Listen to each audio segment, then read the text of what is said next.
Okay, so for this deep dive, you sent over this YouTube video, and it's all about how to turn heartbreak and failure into a superpower. Right. I mean, is that even possible? Well, that's what we're going to look at. I'm intrigued. This is from a YouTuber, The Wizard's Lies. Okay.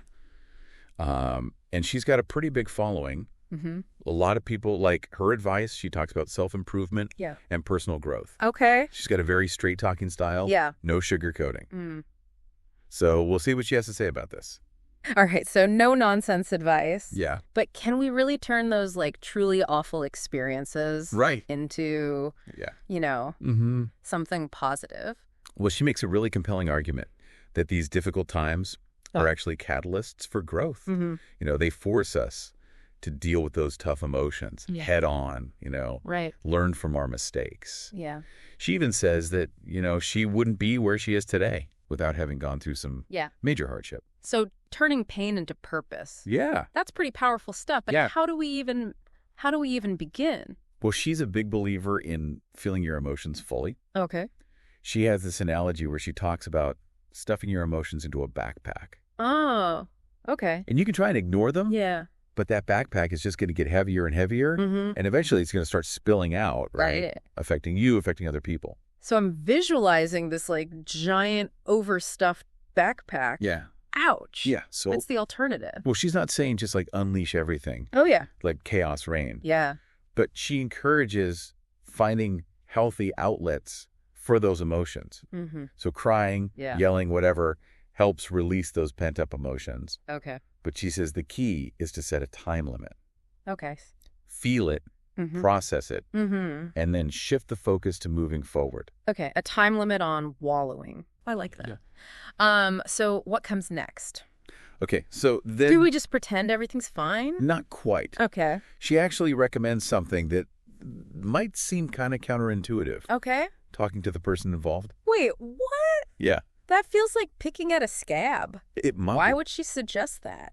So her thinking is that understanding the why can help you break free from all those assumptions that are going on in your head. Okay. And you can get some closure. Okay. It's about gaining clarity so you stop creating stories and you can start focusing on healing. Yeah, that makes sense. But what if the other person, what if they just won't talk to you? Right. Or they just ignore you? That's a good question. And she actually addresses that. Okay. She's very clear that disrespectful silence is a response. Okay. It is a powerful one. Right. It's about recognizing your worth, respecting your boundaries. Yeah. And just walking away. Okay, that makes total sense. If they're not going to listen, that speaks volumes. Yeah.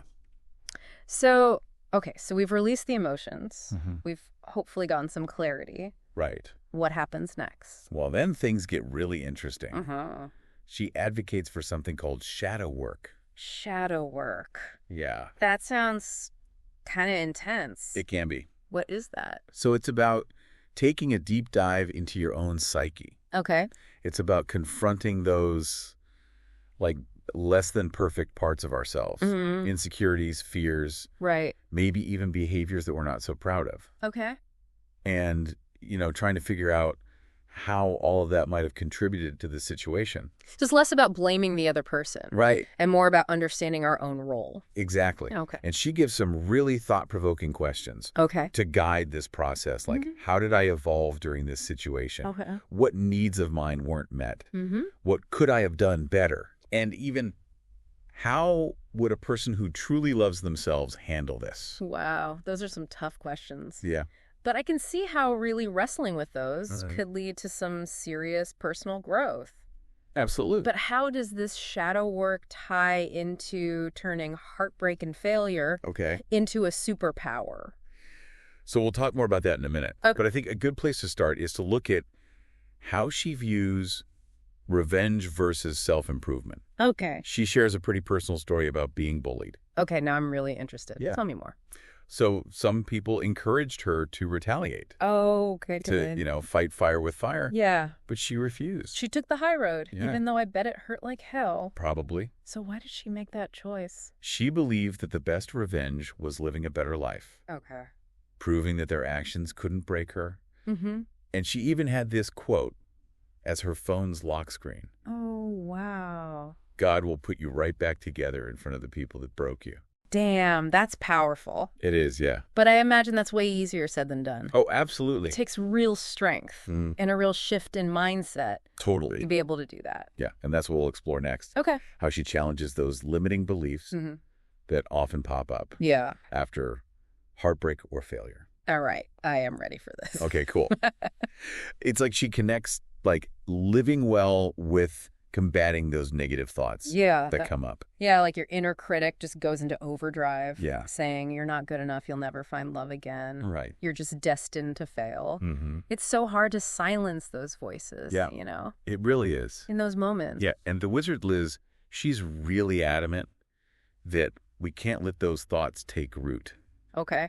And she uses her own life as an example. Okay. She says that if you told her a couple years ago that she would be where she is today, she wouldn't have believed you. So even she struggled with self-doubt. That's kind of comforting to know. I know, right? Yeah. It's a good reminder that we all have those moments of insecurity, you know, no matter how successful we become. Yeah. But the key is to challenge those thoughts and remember our worth.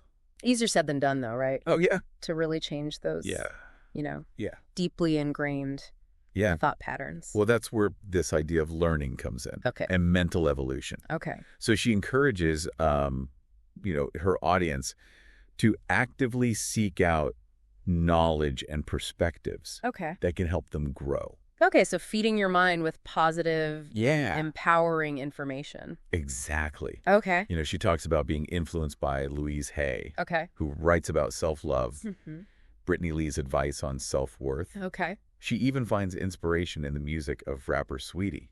See, that's what I love about this. It's not just like, you know, meditation and affirmation. Right. It's really embracing learning from all these different sources. Absolutely. Whether it's self-help or music or whatever. Yeah, find what resonates with you. Yeah. And actively participate in your own healing. Yeah, it's like a choose your own adventure for personal growth. Yeah, exactly. But she doesn't just focus on like the mental, emotional stuff, right? No, she talks about physical self-care too. Okay, what does that look like for her? So she really emphasizes taking care of your body as a way to nurture love and well-being. Okay, is she all about like kale smoothies? Not necessarily. Yeah, marathon training. She does talk about healthy eating. Okay. But her approach is more holistic. Okay. It's about recognizing that when you feel good physically, you have more energy. Yeah. You have more positive outlook. Right. Healthy body, healthy mind. Exactly. They're all connected. Yeah. And she even mentions this tree exercise. A tree exercise? Yes. Yeah, for releasing negative energy. Okay, now I'm really intrigued. What is this? So she says find a tree. Okay. And just visualize all your sadness and pain flowing out of you.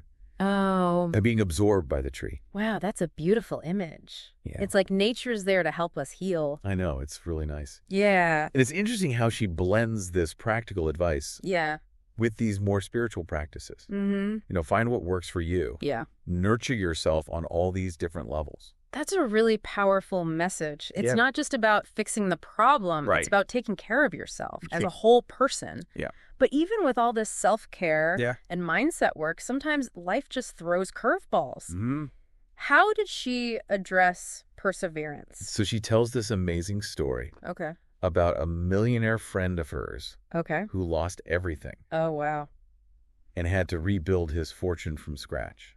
Oh, my gosh. That's devastating. It is. What kept him going? His determination, she says. Like, he never gave up on his dreams. Right. Even when faced with these incredible setbacks. That's like, it's not about how many times you fall down. Yeah. It's about how many times you get back up. Exactly. Yeah. And she stresses that failure isn't an end point. Heck. It's a stepping stone.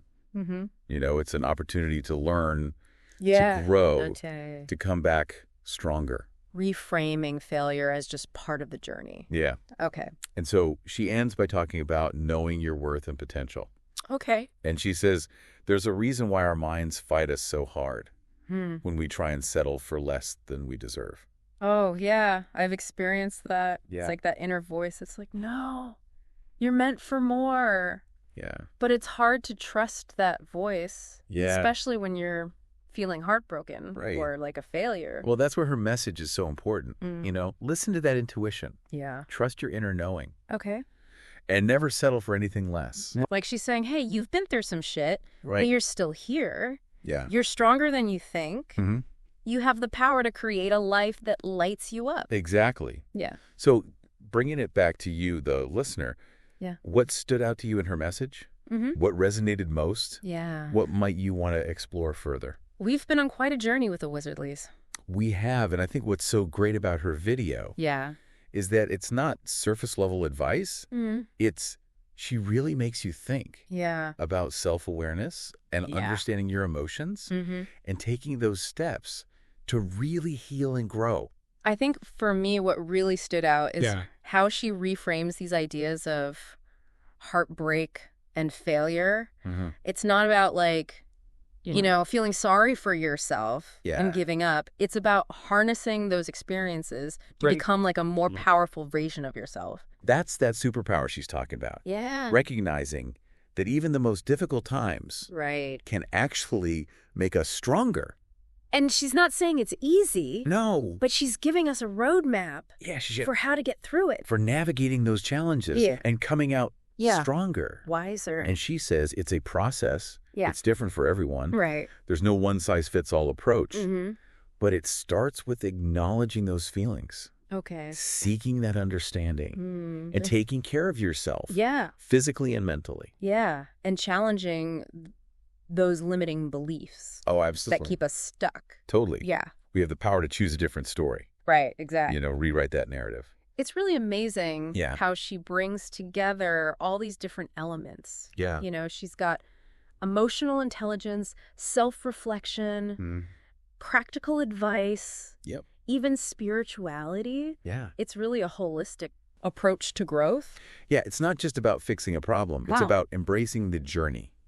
Yeah. Becoming the best version of yourself. Exactly. Yeah. Even when it's hard. Absolutely. So I guess for you, the listener, what stood out to you in her message? What resonated? Yeah. What are you going to explore further? What are you going to take away from this? Yeah, she really gave us a lot to think about. She did. I think the biggest takeaway for me is we don't have to let heartbreak and failure define us. Right. We can use those experiences to propel us forward.